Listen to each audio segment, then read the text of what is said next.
So বন্ধুরা, আজকে হচ্ছে আমরা অনুশীলনী 5.3 এর এই ম্যাথটি করবো, 8 নম্বর ম্যাথটি। তো কি দেওয়া আছে, 4 two the power x plus 2 equal to 2 to the power 2x plus 1 plus 14। তো এখান থেকে আমাদের x এর মান বের করতে হবে। তো আমরা কি করতে পারি, 4 two the power x plus 2, এখানে 4 কে আমরা 2 আকারে লিখতে পারি, 2 এর স্কোয়ার তার পাওয়ার কত, x প্লাস 2, আর এদিকে 2 পাওয়ার 2x প্লাস 1 প্লাস কত 14, যা আছে তাই লিখে দেবো। এবার এদিকে পাওয়ার কি গুণ দিয়ে দিতে পারি, তাহলে কি লিখতে পারি আমরা, 2 to the power 2x plus কত লেখা যায়, 2x প্লাস 4, আর এদিকে 2 to the power 2x plus 1 plus 14।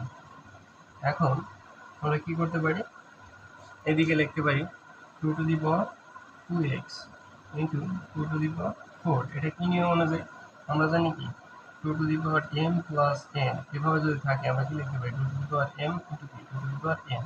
এটা হচ্ছে বেস যদি সমান হয় তাহলে গুণের সময় পাওয়ার কি হয়, যোগ হয়, এই সূত্র হতে আসছে। এদিকেও সেম কাজটা করতে পারি, 2 into 2 to the power x into 2 to the power 1 plus 14।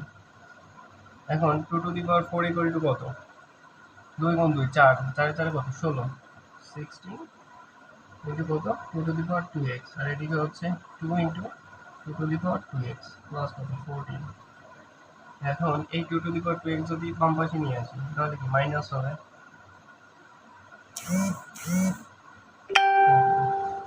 এখন আমরা জানি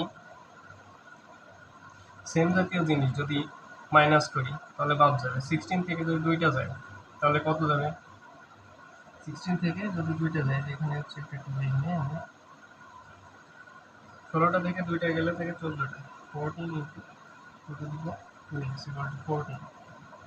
14 ওই সাইডে গেলে কি হয়ে যায়, সাইডে 1 হয়, আর আমরা কত ইকুয়াল টু 1 লিখতে পারি, বেস সমান করবো 2 into 2 to the power x ছিল, আমরা 2 টু দি পাওয়ার 0 লিখতে পারি, আমরা জানি something to the power 0 equal to কত 1। তাহলে কি লিখতে পারি, বেস উঠাই দিলাম, তাহলে 2x ইকুয়াল টু কত 0, বা x ইকুয়াল টু কত 0।